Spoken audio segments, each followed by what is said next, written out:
je voudrais parler un peu de sociolinguistique ce mardi matin, lendemain du 15 août, et de l'abus des adjectifs et des adverbes. Je crains que pour beaucoup de gens, leur mode de fonctionnement passe essentiellement par l'utilisation d'adjectifs et d'adverbes du genre c'est bon, c'est mauvais, c'est vrai, c'est faux, c'est bien, c'est mal, etc. Et cette façon de qualifier, puisque le mot adjectif qualificatif veut bien dire ce qu'il veut dire, cette façon d'ajouter quelque chose au verbe, ou au mot, ou au nom, un homme bon, un homme grand, une affaire bien ou mal menée, etc. etc. Donc il y a des jugements de valeur, et chaque fois qu'on utilise un adjectif, on émet un jugement de valeur. On qualifie ce qui s'est passé. Voilà. Mais d'ailleurs, au niveau stylistique, je me souviens très bien qu'on nous conseillait, d'une manière générale, d'éviter l'abus d'adjectifs et d'adverbes. Hein, et en même temps, il y a des personnes chez qui c'est un véritable type de langage. Par exemple, je vais souvent à la Cinémathèque, Bercy, et souvent quand les gens parlent d'un film, ils disent « Ah, c'était bien, c'était pas bien bon. ». Et voilà, ça s'arrête là.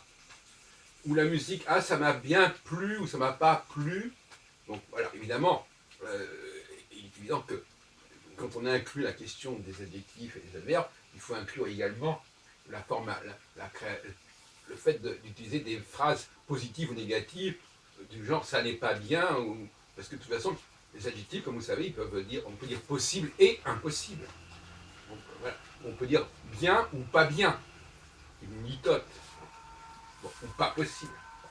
Donc, c'est toute cette façon de s'exprimer en termes positifs, négatifs, adverbes, adjectifs, positifs, négatifs, une sorte de manichéisme.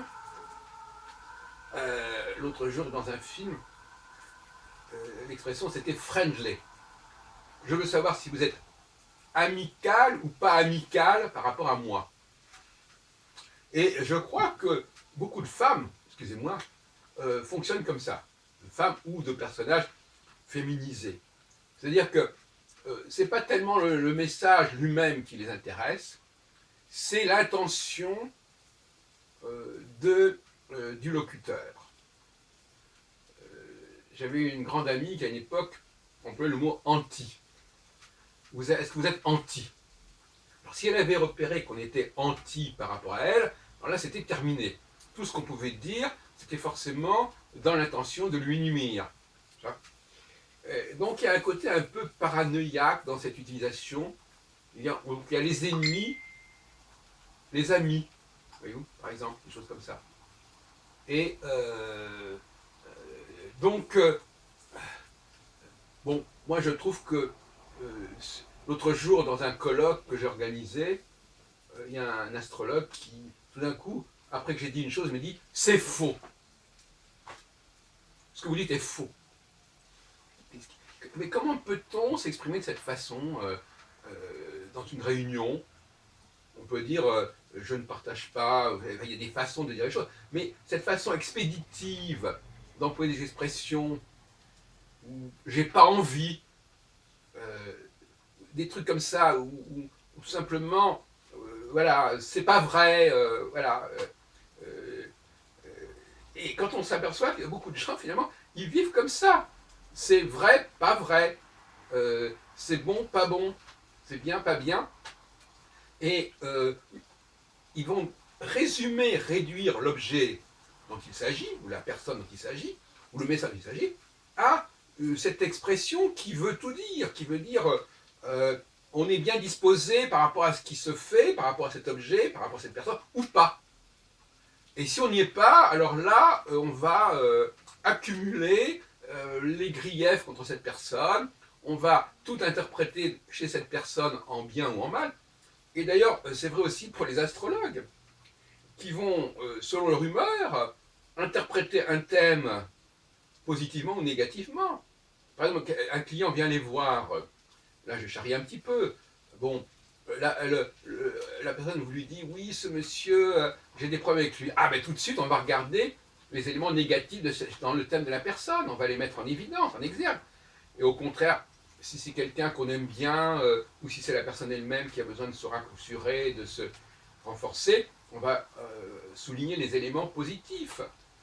Mais finalement, on est dans un monde un petit peu infantile, où quelque part, on ne comprend pas la teneur du message qui est donné, et on va simplement s'intéresser au ton de la voix, aux expressions, au mouvement des yeux, à l'attitude, et ça va être la seule façon de se faire une idée du contenu du message. Pourquoi? Tout simplement par une incapacité à appréhender le contenu. On ne va pas appréhender le contenu vraiment, on va appréhender le contenu, c'est aussi la personne, ce qu'elle vaut elle-même, par définition. On va appréhender un signe, un élément qui va suffire à résumer et à conclure sur la personne en question. Voilà. Donc, méfions-nous de ces utilisations, mais en même temps, je vous invite à observer, puisque j'insiste beaucoup sur l'observation, observer la façon dont les gens s'expriment et la façon dont les gens réagissent et comment ils commentent ce qui se passe, et vous verrez que les femmes usent beaucoup plus, et je dirais même abusent, d'adjectifs, d'adverbes, de jugements de valeur, alors que les hommes vont plus discuter du contenu. Moi, je considère, par exemple, si quelqu'un me dit des choses très intéressantes et très intelligentes, même s'il le fait sur un ton agressif, ou s'il n'est pas bien lavé, ou il sent mauvais, c'est pas ça qui va m'empêcher d'apprécier son message. Et inversement, moi j'ai il y a des gens qui sont très très bien présentés, mais dont la parole est pue, littéralement. Hein, et ça sent mauvais, ça sent le renfermé. Les femmes insistent souvent sur le côté renfermé d'un lieu, d'un espace, mais il faut aussi s'interroger sur le côté renfermé des propos, des choses qu'on vous resserre inlassablement et qu'on répète inlassablement. Pour moi, ça sent mauvais tout ça. Voilà, donc voyez-vous, moi-même, je vais dans ce sens-là. Nous avons effectivement nos repères, mais c'est comme un Chinois qui écouterait une conversation en français, il ne capterait que des éléments extérieurs. Il dira, ces gens-là, ils ont l'air de ne pas s'aimer, par exemple, de ne pas s'entendre, alors qu'en réalité, ils discutent, mais ils discutent avec un petit peu de virulence, un peu de vivacité. Mais pour quelqu'un qui est étranger à la langue française, comment voulez-vous qu'il fasse la différence? Donc, il va simplement, voilà, à partir de ce qu'il est, de ce qu'il perçoit, de façon superficielle, il va porter un jugement pour donner l'impression qu'il peut réagir. Alors qu'en réalité, il n'est pas prêt, donc il va porter des jugements prématurés. Et ça aussi, c'est fâcheux.